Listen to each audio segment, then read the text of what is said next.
Ողջույն սիրելիներս, ուրախ եմ ձեզ տեսնել հայկական խոհանոց ալիքում։ Այսօր միասին պատրաստում ենք խրխրթան բեզեյով նրբահամ բերանում հալչող տորտ սնիկերս։ Ջեռոցի տապակի չափը 30-40 սմ է, ստացվում է բավականին մեծ թխվածք։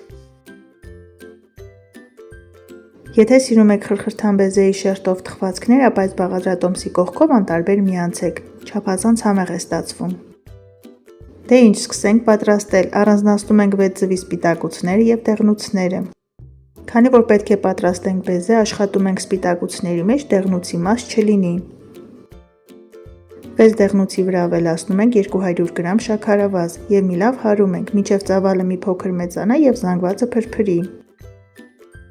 Խմոր պատրաստելիս մեզ անհրաժեշտ է 250 գրամ հալեցրած կարագ կամ մարգարին, ես օգտագործում եմ մարգարին։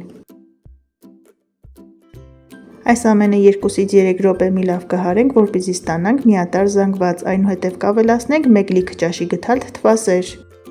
Թթվասերի փոխարեն կարող եք օգտագործել 1 լիքը ճաշի գթալ մայոնեզ, քամած մածուն կամ սովորական մածուն։ 1 ճաշի գթալ կաթնամթերքը մեզ անհրաժեշտ է, որպեսզի սոդան խմորի մեջ ակտիվանա։ Առանձին տարայի մեջ խառնում ենք 1 լիքը թեյի գթալ սոդա և 2 թեյի գթալ 5%-անոց խնձորի քացախ և լցնում ենք մեր պատրաստած զանգվածի վրա։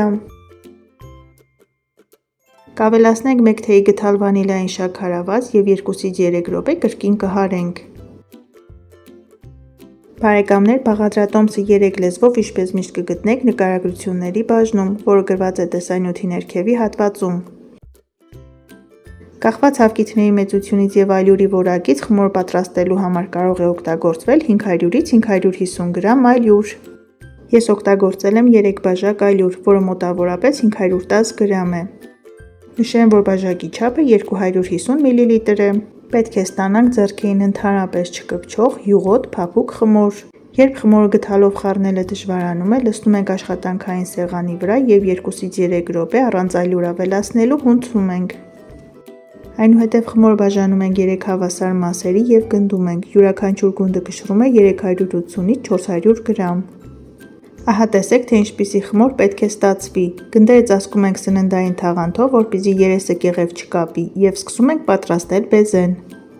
6 ձվի սպիտակուցները հարում ենք այնքան, մինչև ծավալը մեծանա մոտ 3 անգամ և հնարավոր լինի ստանալ կայուն բլրակներ։ Արդյոք ժամանակն է ավելացնել շաքարավազը, թե ոչ, կարող եք ստուգել նաև մեկ այլ ձևով։ 7 րոպե լավ հարելուց հետո շրջեք տարան։ Եթե ոչինչ չի թափվում, ի ուրախություն մեզ, ուրեմն ժամանակն է ավելացնենք շաքարավազը։ Քիչ-քիչ անընդհատ հարելով ավելացնում ենք 250 գրամ շաքարավազ և 1 թեյի գթալ վանիլային շաքարավազ։ Ջեռոցի տապակի չափով 3 հատ յուղաթուղթ ենք փռում և կրկնակում ենք գնդերը։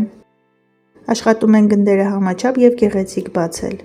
Քանի որ խմորը բավականին յուղոտ է, շերտերը բացելու ժամանակ ալյուր օգտագործելու անհրաժեշտություն չկա։ Բեզեն նույնպես բաժանում ենք 3 հավասար մասերի, տարածում ենք շերտերի վրա և այսպես գթալի օգնությամբ անհարթություններ ենք ստեղծում։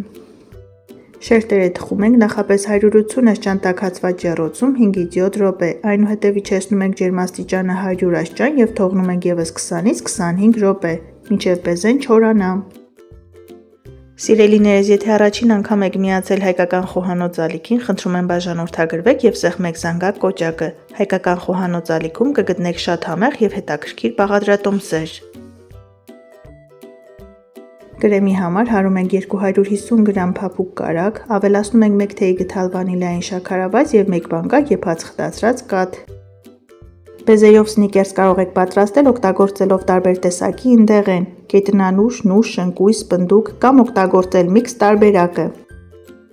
Ես պատրաստում եմ գետնանուշով, այն իմ ընտանիքի անդամներին ավելի շատ է դուր գալիս։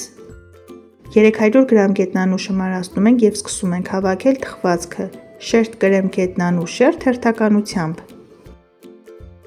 Ի դեպ նշեմ, որ որքան ընդեղեն այս թխվածքի մեջ շատ է լինում, խմորեղենը այնքան ավելի համեղ է ստացվում և ունենում է իսկական սնիկերսի համ։ Վերջին շերտի վրա կրեմ չենք քսում։ Ձևավորելու համար մեզ անհրաժեշտ է 100 գրամ հալեցրած տառը շոկոլադ։ Վերջին շերտի վրա այսպես կամայական տարածում ենք հալեցրած շոկոլադը, թողնում ենք խմորեղենը հանգստանա մոտ 1 ժամ, այնուհետև կտրում ենք և ճաշակում։ Շատ համեղ է։